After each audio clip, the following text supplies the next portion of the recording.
In 79 AD, deep under Rome's loudest arena, a 19-year-old Daean girl named Sabina stood shackled in a pitch-black cell. Above her, 50,000 Romans roared in celebration, cheering the gladiator who had just murdered her brothers. What happened to her over the next 3 hours became one of Rome's most aggressively covered-up practices, a ritual so vicious that even Rome's own historians argued over whether to mention it at all. This is the story Roman senators tried to wipe from the record, the reward that turned a victor into someone who could do almost anything behind closed gates. Before we go into what unfolded in those underground rooms, hit that like button if you've ever wondered what actually happened after the crowd left. Subscribe, because once you hear this, you'll never look at ancient Rome the same way again. Comment below, did Roman entertainment cross the line, or was this simply the brutal cost of empire? What you're about to hear comes straight from Cassius Dio's accounts, confirmed by 2018 excavations beneath the Colosseum and supported by Senate documents found in the Vatican archive. This isn't myth. These were the events Rome labelled as sport, the reality behind the arena of blood. All across the empire in the 1st century AD, the Colosseum wasn't just a building, it was Rome's monument to dominance. Completed only a year earlier in 80 AD, it was large enough to swallow entire armies. The air always reeked of metal, sweat, and animal stench. The arena floor wasn't covered in sand for decoration, it was there to soak up whatever poured out of dying fighters and wild beasts. Under that sand lay a maze of tunnels and cages holding Rome's most valuable assets, the condemned, the captured, and the conquered. Gladiator games weren't only for entertainment. They were political messaging, religious ritual, and social intimidation rolled together. When General Marcus Antonius crushed the Daean uprising in 78 AD, he returned not only with treasure, but 847 captives, including 124 noblewomen. These women weren't ordinary villagers. They were chieftains' daughters, warriors' wives, and priestesses. Rome didn't just beat their people. It needed to humiliate them so completely that rebellion would never return. Now, the victor and the condemned met. Gaius Valerius Maximus, 32 years old, stood nearly 6 feet tall, massive by Roman standards. His entire body was a map of violence, every scar a fight won, a life taken, a crowd thrilled. Born a slave after his father died in debt prison, he had spent 14 brutal years fighting to stay alive. He'd killed 89 men in official combat. His dream was simple: earn the wooden sword of freedom, the Rudes. His worst fear, die anonymously, dragged away on meat hooks like hundreds before him. But this afternoon in August 79 AD, he defeated the Daean champion right in front of Emperor Titus. His reward followed standard protocol: 500 denarii, a laurel wreath, and first selection among the captive female prisoners. Sabina, with her dark Highland hair and pale Daean skin, stood among 17 other women in a holding cell. Before Rome burned her village, she was engaged to a warrior named Disabilis, killed by Roman troops 3 months earlier. Now, she waited in silence, her world gone, her future erased. She wanted nothing except dignity in death. What she feared most was becoming entertainment for the crowd that had cheered her people's destruction. That morning, a guard informed her she'd been picked for the afternoon's event. She didn't yet understand what that meant. She was about to learn that Rome's version of mercy was far more horrifying than its cruelty. This wasn't about individual lives, it was about psychological warfare. Rome knew physical conquest wasn't enough. True domination meant breaking a people's symbols, corrupting their traditions, and proving that even the most protected members of their society, their women, now belonged to Rome. This wasn't random brutality. It was targeted dehumanization, a message broadcast across every conquered territory. Resisting Rome is pointless. Losing to Rome is absolute. What unfolded that day would become so notorious that the Senate would soon be forced to act. At exactly 3 p.m, as shadows crept over the blood-soaked arena, the Master of Games descended into the Hypogeum, the underground complex beneath the Colosseum. The corridor reeked of damp stone and panic. He approached Gaius Valerius Maximus with a bronze tablet listing the available spoils. Gaius's hands still shook from battle, adrenaline still burning through him. "The Emperor honors your victory," the official recited. "By imperial tradition, you're entitled to the spoils of conquest. Choose." No one there knew this routine choice, repeated hundreds of times before, would spark a crisis reaching the Senate floor within weeks. The tablet listed the rewards: gold, wine, a night in a proper bed, or Victoria Carnalis, the carnal privilege granted to the victor. For a man who owned nothing and could be killed at any moment, this was one of the few times he held any power at all. Roman society didn't just permit this, it celebrated it. To Rome, the conquered existed to satisfy the conqueror. That was the empire's logic, perfected over generations. The preparation began. Inside the women's holding area, another kind of preparation was already unfolding. Guards walked in carrying buckets of water, not to drink, but to wash the prisoners. The women were scrubbed down, their hair combed out, and their ripped clothes swapped for plain tunics. Sabina watched the attendants move from one woman to the next, inspecting them and marking details on wax tablets.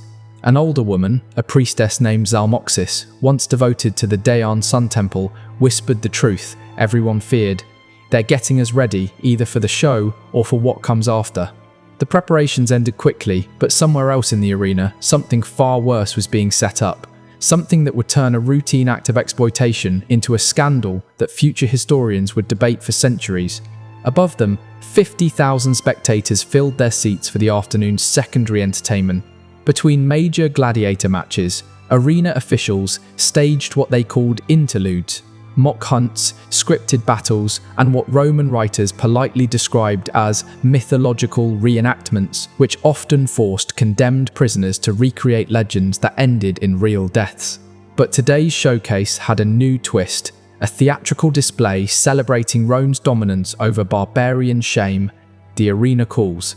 20 Daean women were lifted to the arena through the underground elevator system, an engineering setup designed to send animals, fighters, and props erupting from trapdoors. Sabina stepped out into scorching sunlight and an explosion of noise. The roar of the crowd felt like a physical blow. She smelled roasting food from vendors, strong perfume drifting from wealthy seats, and beneath it, the iron smell of dried blood baking on the sand. What should have been a straightforward execution was turned into something calculated for deeper humiliation. The women were lined up as a herald announced their supposed crimes: rebellion, aiding enemies, refusing Roman gods. Then came the twist. They would be forced to fight each other in pairs using wooden swords dressed in shredded clothing designed to mock them. The winners would be claimed by Rome's champions. The losers would die. If this level of calculated cruelty shocks you, tap that like button, because what comes next shows how this wasn't chaos. It was policy. The breaking point. Wooden swords were handed out. Sabina gripped hers, the rough wood scraping her palm. Across from her stood Camacicus, Dibolus's sister, the woman who once taught Livia to weave and sang at her engagement ceremony. Their eyes locked. The crowd screamed for blood. The master of games raised his hand, dropped it. Neither woman moved. The raw, shifted excitement turned to confusion, then rage. "Fight!" the crowd yelled. "Cowards! Barbarians!" Trash began to rain down. Olive pits, food scraps, whatever spectators had in reach. Still, the women didn't lift their swords. It was the only resistance left to them: refusal. For 90 full seconds, the greatest empire on earth was publicly defied by two unarmed women standing still. Then the guards stormed in. The stage drama dissolved into real violence. Camacicus was struck from behind with the flat of a sword, collapsing to the sand. The crowd cheered. Sabina screamed and rushed toward her, letting the wooden sword drop. Both were dragged away, not to execution, but to something the audience found just as entertaining. The real horror begins. In the hypogeum below, the bureaucratic engine of Roman exploitation kept moving without hesitation. A scribe entered a note into the record: 20 female captives, Daean origin, processed for post-victory allocation. Next line: 2 resistant transferred to private chambers for champion exclusive use. What came next became Rome's most polished system of dehumanization, human beings reduced to inventory. Sabina and Camasiccus were separated, each taken to different rooms, small stone chambers with benches, iron rings embedded into the walls, and doors locking only from the outside. They were clean, organized, and terrifying precisely because everything was planned. This wasn't improvised cruelty. These rooms were part of the arena's design, just as intentional as the lion cages or gladiator lifts. At 4, Gaius Valerius Maximus entered Sabina's chamber. The door opened, their eyes met. He was still in full arena gear, someone else's blood streaked across his chest. She was cornered against the far wall, drained, unarmed. Between them stood the full weight of Roman law. He had complete legal power. She had none. She was classified as spoils reward, earned through killing. History doesn't tell us what Gaius thought. Did he see a person? Did he see property? Did he question the system that turned him into both weapon and prisoner? All we know comes from a clerk's routine report, not from either of them. Then the unimaginable happened. An act of rebellion. Gaius took off his helmet, set his sword aside, and sat down with his head in his hands. For 5 long minutes, he said nothing. Sabina remained frozen, bracing for violence that never came.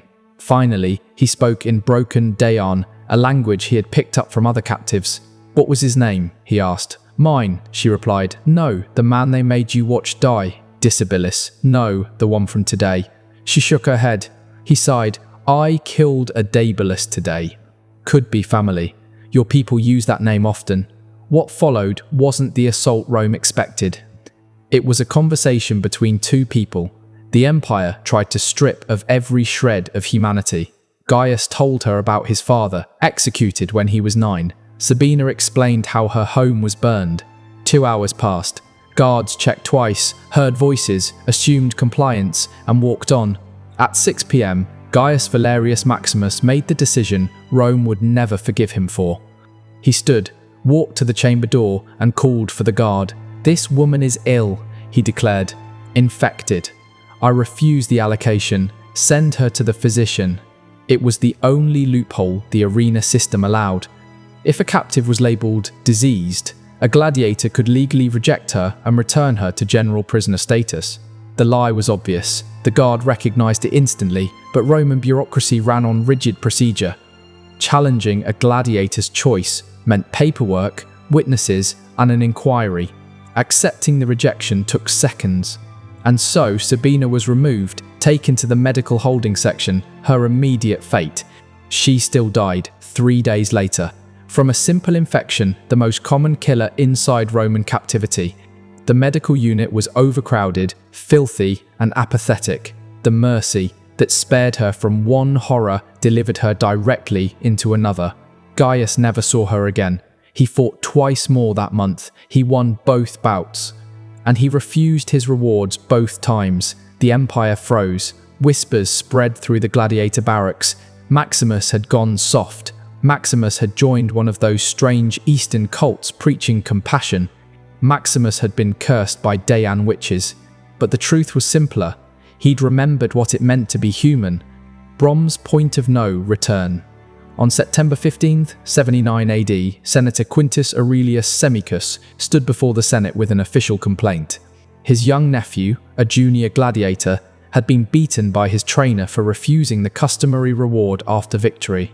The nephew claimed Maximus's example had inspired him. The trainer insisted he was simply enforcing proper Roman values. It was a trivial case, barely worth discussion. Except for one thing, it forced Rome's most powerful men to publicly acknowledge a practice everyone knew existed, but no one ever spoke about. Senate records, the sanitized versions that survived, mention a debate about the appropriateness of certain customs regarding defeated female captives.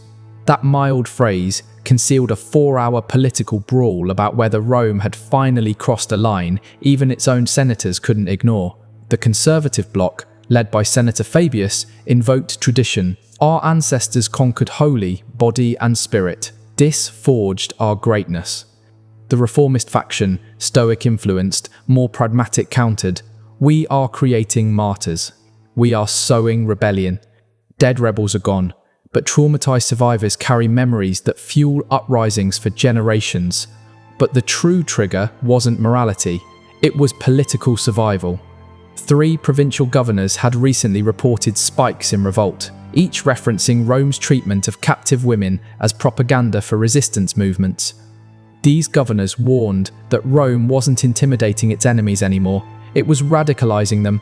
The empire was harming itself. The law that shocked Rome. On October 1st, 79 AD, the Senate passed what historians later labelled the Lex Captivi, the law of captive women. Its terms were limited but unprecedented. Female prisoners of war could not be distributed as public rewards in the arena. Public humiliation of conquered women was banned in official spectacles. Private exploitation still occurred, but the theatrical showcase of it was outlawed. Enforcement was unreliable. Many arena managers ignored it or created loopholes, but the principle stood. Even Rome had public limits. Ironically, the law did nothing to free anyone. It only removed the audience. 3 months later, Gaius Valerius Maximus finally earned freedom, not for kindness, but for winning 5 more consecutive bouts. His last recorded act as a free man was purchasing the freedom of a Daean woman named Camacicus. The archives identify only her name. Historians strongly suspect she was the same woman who stood beside Sabina on the arena floor. Imagine Gaius realizing that his single act of defiance saved one woman for a handful of days, nothing more. It changed nothing for the thousands who came before, or the thousands who would come after.